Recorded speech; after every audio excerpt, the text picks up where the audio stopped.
Hello everyone, welcome to my channel. So guys, आज हम बात करेंगे क्वांटम मैकेनिक्स के अप्रोक्सीमेट मेथड में एक इम्पोर्टेंट टॉपिक के बारे में, द वेरिएशन थ्योरम। यह मेथड स्पेशली यूज होता है जब हमें किसी कॉम्प्लिकेट क्वांटम सिस्टम के एग्जैक्ट सॉल्यूशन यानी श्रोडिंगर वेव इक्वेशन से नहीं मिल पाता। तो चलिए स्टेप बाय स्टेप समझते हैं वेरिएशन थ्योरम को, इस कॉन्सेप्ट, डेरिवेशन और एप्लीकेशन से।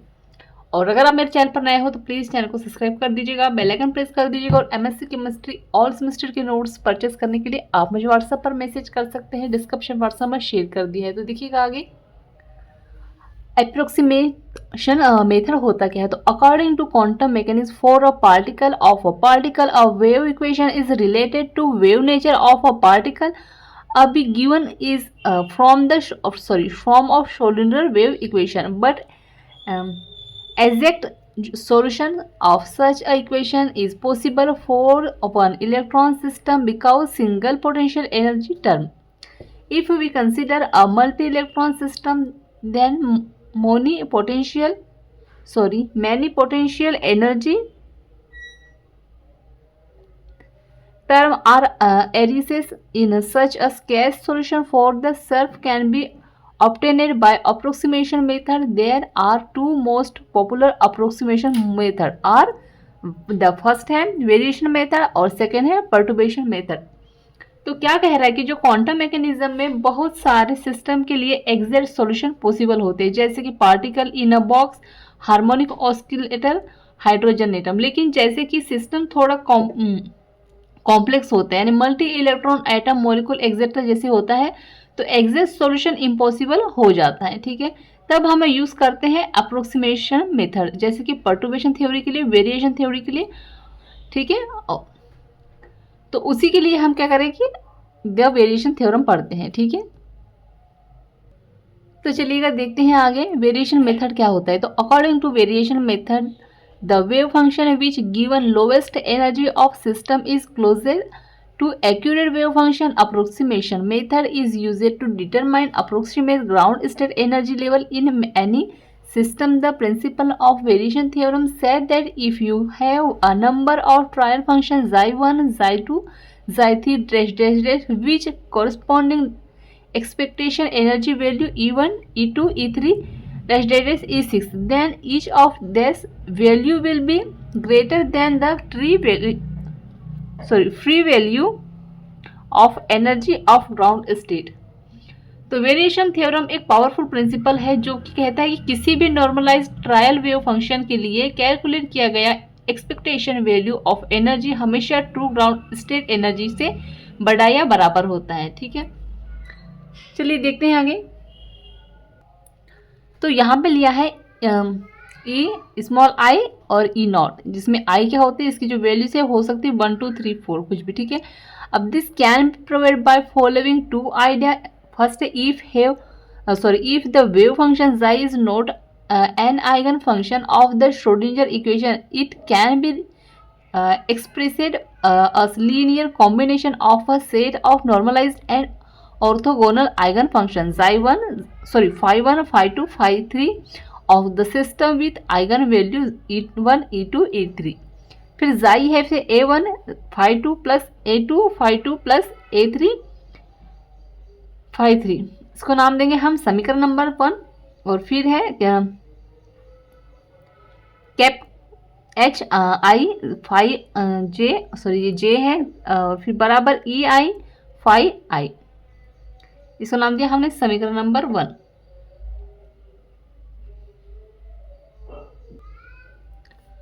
तो गाइस, इसमें जो ये जो कैप एच होता है वो होता है यहाँ पे हैमिल्टनियन ऑपरेटर होता है, और ये जो ई नॉट होता है यहाँ पे वो ई नॉट होता है the true ground state energy. इसका मतलब ये है कि अगर हम सही ट्रायल फंक्शन चूज करते हैं तो calculate energy actual ground state के क्लोज होगी।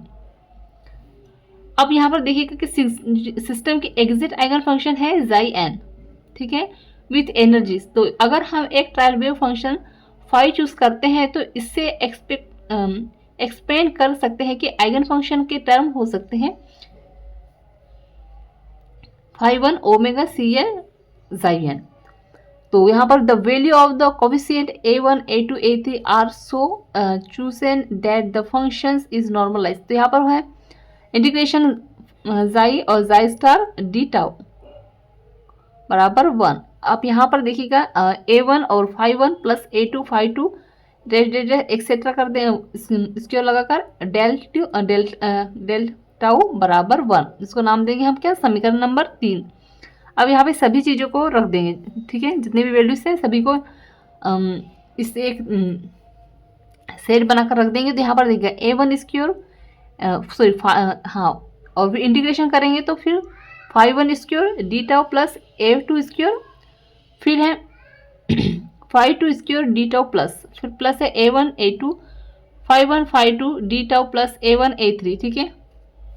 इस तरह से A2 A3 phi 2 phi 3 D tau plus A2 A4 फिर phi 2 phi 4 D tau dash dash dash समीकरण नंबर 1।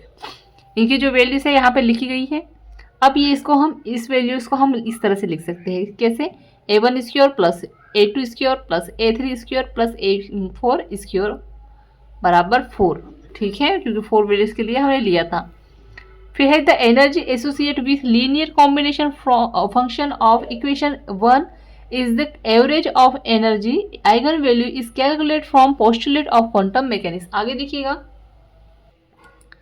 अब यहाँ पे E बराबर यहाँ पर कर देंगे cap cut phi cap H psi star D tau, और यहाँ पे जाई स्टार डी टाउ, इसको हम कर देंगे H cap H sorry psi cap H psi star, फिर जाई, ठीक है, इसको नाम दिया हमने समीकरण number 5। If we assume equation, इसको लिखेंगे हम इस तरह से, जाई बराबर A1 phi 1 A2 phi 2, इसको नाम देंगे समीकरण नंबर 6। अब यहाँ पे इसको इन वैल्यूज को यहाँ पर अरेंज करेंगे तो E बराबर जैसे जाई cap H psi star D tau, same चीज़ें हैं ये। अब यहाँ पे जो है इन लोगों की जो वैल्यूज निकल के आई हैं उसको ऐड कर दें, कैसे, ब्रैकेट में A1 phi 1 A2 phi 2 A1, फिर यहाँ पे H लगा के फिर A1 phi 2 plus A2 phi 2 D tau, फिर A1 phi 2 plus A2 phi square D tau, और फिर ये सभी जो वैल्यूज हैं उनको यहाँ क्या कर देंगे, अरेंज कर देंगे, जैसे कि A1 स्क्वायर, फिर ये phi 1 cap H phi 1 D tau plus A2 A1 phi 2 cap H phi 1 D tau plus A1 A2 phi 1 cap H phi 2 D tau plus A1 A2 square phi 2 square cap H phi 2 D tau, ठीक है। Upon में करेंगे इसको A1 square को phi 1 square D tau plus A2 square, फिर phi 2 square D tau plus A1 A2 phi 1 phi 2 D tau plus A2 A1 phi 2 phi 1 D tau, इसको नाम देंगे हम क्या, समीकरण number 7। The sins phi 1 and phi 2 are orthogonal and normalized and have eigen value, तो cap H phi 1 बराबर E1 phi 1, फिर cap H phi 2 E2 phi 2 phi 1 phi 2 D tau बराबर 0, ठीक है। फिर phi 1 square D tau phi 1 phi 2 square D tau, इसको देंगे समीकरण नंबर वैल्यूज 1 मान के, और ये हो जाएगा हमारा समीकरण नंबर 8। अब E बराबर हम इन वैल्यूज को अरेंज करेंगे अच्छे से, तो A1 स्क्वायर E1, ठीक है, और E2 square E2 A2 square E2, फिर upon A1 square plus A2 square. इसमें हम जो इसकी जो वैल्यूज मानेंगे, इन दोनों वैल्यूज क्या मान लेंगे, 1 मान लेंगे, तो E बराबर A1 स्क्वायर E1, ठीक है, प्लस A2 स्क्वायर E2। फिर आगे देखिएगा, if E naught is lowest energy, then this average energy will be greater than E naught और E naught, so E1 E naught E1 square E1 E naught plus E2 square और E2 E naught, इसको नाम देंगे समीकरण number 11। और फिर since E naught is the lowest energy of system, तो ये क्या होगा, इस तरह सिस्टम से अरेंज कर देंगे, और A1 square and A2 square always positive, so we can say that ये बड़ा होगा इससे। फिर क्या होगा, E could most be equal to E naught in this case for each term इधर A1 स्क्वायर और A2 square, hence AI will to be 0, तो एक इनकी वैल्यूज क्या आ जाएगी, 0 आ जाएगी, ठीक है। This mean the only eigen function of that appearing in the equation 6 would be to which eigenvalue is E naught. So we can say if I बराबर E naught, then xi would be exit eigen function with eigenvalue E naught. अब cap h xi E naught xi. For apply variation theorem, the following step will be involved. You choose the series of trial wave function. Wave function must be well behaved, finite, continuous, and single valued. Calculation is each case the evolution value. The value of is ly greater than E naught. इससे ये बड़ा होगा. फिर pick up the lowest that value will be closer to the true value E naught. The trial function corresponding that to that value of E naught will be the first function. तो क्या होता है कि multi electron जो atom की energy calculation होती है molecular orbital theory में अप्रोक्सीमेट एनर्जीज होती है कि यूज होता है, और क्वांटम केमिस्ट्री में वेरिएशन प्रिंसिपल के बेस पर कंप्यूटेशनल मेथड जैसे कि हार्ट्री फ्रॉक मेथड होता है, और ग्राउंड स्टेट वेव फंक्शन की अप्रोक्सीमेशन फाइंड करना होता है. सो गाइस, अगर वीडियो हेल्पफुल लगा होगा तो प्लीज़ चैनल को सब्सक्राइब कर दीजिएगा, बेल आइकन प्रेस कर दीजिएगा, और एमएससी केमिस्ट्री ऑल सेमेस्टर के नोट्स परचेज करने के लिए आप मुझे व्हाट्सएप पर मैसेज कर सकते हैं. डिस्क्रिप्शन में व्हाट्सएप नंबर शेयर कर दिए, तो चेक जरूर कीजिएगा. और एमएससी केमिस्ट्री ऑल सेमेस्टर के नोट्स परचेज करने के लिए आप मुझे व्हाट्सएप पर मैसेज कर सकते हो. डिस्क्रिप्शन पे व्हाट्सएप नंबर शेयर कर दिया है. Thank you.